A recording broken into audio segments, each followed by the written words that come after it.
Assalamualaikum warahmatullahi wabarakatuh. Saya Nudia Ariska dengan nomor NIM 11930-30076 dari kelas Hukum Tata Negara B semester 4. Di sini saya akan mereview atau menjelaskan beberapa materi dari mata kuliah Hukum Konstitusi yang telah diampu oleh Bapak Lutfi Fahrul Rizal dari materi ke-9 sampai materi ke-15.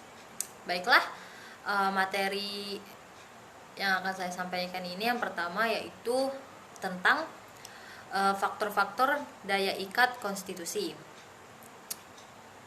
Ada 3 hal yang menyebabkan faktor-faktor daya ikat konstitusi ini, yaitu yang pertama yaitu hukum menurut K.C. Weir, yaitu positivisme hukum. Konstitusi itu mengikat, ia ditetapkan oleh badan yang berwenang membentuk hukum, dan konstitusi dibuat untuk dan atas nama rakyat.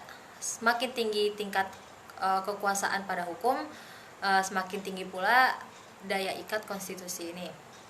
Yang kedua itu ada politik, yaitu kekuasaan tanpa hukum adalah zalim, hukum tanpa kekuasaan akan tumpah. Yang ketiga ada moral, atau juga kesadaran masyarakat.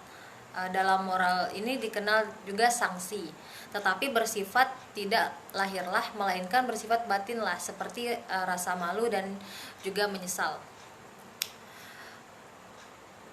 Baiklah, kita lanjut ke materi yang kedua, yaitu tentang konstitusi, konstitusionalisme, dan negara. Di sini berbicara tentang kepentingan dari sebuah konstitusi. Ada beberapa yaitu yang pertama dasar dan tujuan berdirinya suatu negara tersebut. Yang kedua acuan baku bagi penyelenggara kekuasaan negara, dan yang terakhir yang ketiga yaitu memuat hak warga negara. Adapun konstitusionalisme menurut para ahli yaitu ada menurut Ramlan Surbakti. Yang pertama yaitu penganut pengendalian atas kekuasaan suatu negara. Yang kedua James Bryce, itu menurutnya adalah konstitusi ini sebagai kerangka kerja politik masyarakat dan juga diorganisasikan dalam bentuk hukum. Kemudian kita lanjut ke materi yang ketiga, yaitu materinya tentang konstitusi Madinah dan ketatanegaraan modern. Dalam materi ini tuh ada Shahifah Madinah yang disebut oleh para ahli. Yang pertama itu ada menurut Ahmad Sukarja, yaitu Shahifah bermakna dengan charter atau piagam. Kedua menurut J. Sayuti Pulungan, yaitu menurutnya adalah konstitusi. Menurut Ahmad Syafi'i yaitu Alkitab yang artinya buku, dan Al-Sahifah yaitu bundelan kertas. Adapun muatan piagam Madinah ini yaitu yang pertama kesepakatan, artinya heterogenitas. Kemudian keadilan, artinya memperoleh perlakuan adil dari negara dan pemerintahan. Kemudian ada persamaan, artinya kesamaan hak dan kewajiban. Kemudian apakah piagam Madinah ini sama dengan konstitusi?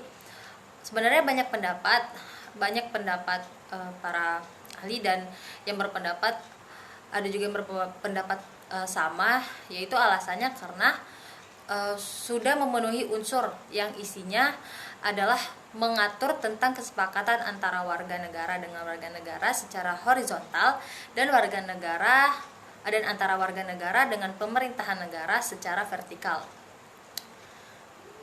Kemudian ada juga materi yang keempat, yaitu tentang konstitusi di Indonesia. Konstitusi negara di Indonesia ini adalah Undang-Undang Dasar 1945 yang disahkan oleh PPKI pada tanggal 18 Agustus 1945. Adapun sejarah singkatnya yaitu pada 18 Agustus 1945 sampai 27 Desember 1949, yaitu adalah Undang-Undang Dasar 1945. Kemudian ada 27 Desember 1949 dan 17 Agustus 1950 yaitu Konstitusi RIS. Kemudian 17 Agustus 1950 sampai 5 Juli 1959 yaitu tentang Undang-Undang Dasar 1950. Kemudian ke penjajahan Jepang sebagai penguasa pendudukan, selanjutnya sebagai yang memberikan janji kemerdekaan dengan membuat BPUPKI dan PPKI. Selanjutnya pada tanggal 14 Agustus 1945, Jepang menyerah pada Sekutu. Kemudian ada pun pembagian wilayah, yaitu ada Pulau Jawa, Pulau Sumatera, dan lain-lainnya, yaitu tujuannya untuk melancarkan aksi penjajahan. Kemudian adapun pasca kemerdekaan yaitu terdapat 3 unsur proklamasi. Yang pertama adalah kedaulatan penuh dalam mengatur atau menata sistem ketatanegaraan sendiri. Kedua, pemindahan kekuasaan dilaksanakan dalam waktu singkat. Yang ketiga, pemberitahuan kepada seluruh rakyat dan internasional. Norma pertama dari tata hukum Indonesia adalah proklamasi sebagai menetapkan Undang-Undang Dasar NKRI, kemudian penetapan Soekarno dan Muhammad Hatta, pembentukan departemen oleh Presiden dan pengangkatan anggota KNIP, pembentukan provinsi oleh PPKI. Kemudian Undang-Undang Dasar 1945, ada juga RIS, ada juga Undang-Undang Dasar 1950. Kemudian Orde Lama dan yang terakhir Orde Baru. Kita lanjut ke materi kelima, yaitu tentang amandemen Undang-Undang Dasar 1945. Yaitu ada beberapa perubahan. Yang pertama yaitu sidang umum MPR disahkan pada 19 Oktober 1999 sebanyak 9 pasal. Kemudian perubahan kedua, sidang tahunan MPR disahkan 18 Agustus tahun 2000, yaitu mengubah dan menambah beberapa pasal. Kemudian perubahan yang ketiga itu sidang tahunan MPR disahkan pada 10 November 2001 sebanyak 23 pasal. Kemudian ada perubahan keempat, yaitu sidang tahunan MPR yang disahkan pada 10 Agustus 2002. Ya, perubahan ini terdapat 13 pasal dan 3 pasal aturan peralihan, 2 pasal aturan tambahan.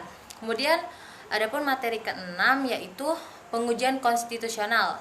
Yang pertama adalah judicial review, yaitu kewenangan yang diberikan kepada institusi peradilan untuk melakukan pengujian apakah sebuah peraturan perundangan bertentangan dengan ketentuan perundang-undangan yang lebih tinggi atau higher law. Kemudian yang kedua ada amandemen ketiga pasal 24C tentang Mahkamah Konstitusi.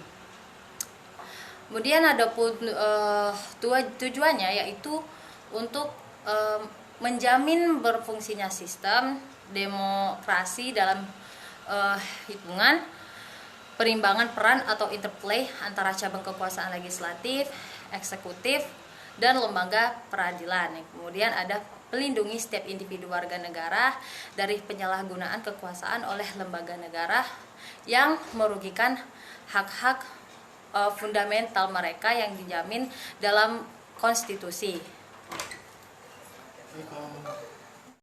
Baiklah, hanya itu yang dapat saya sampaikan di video ini.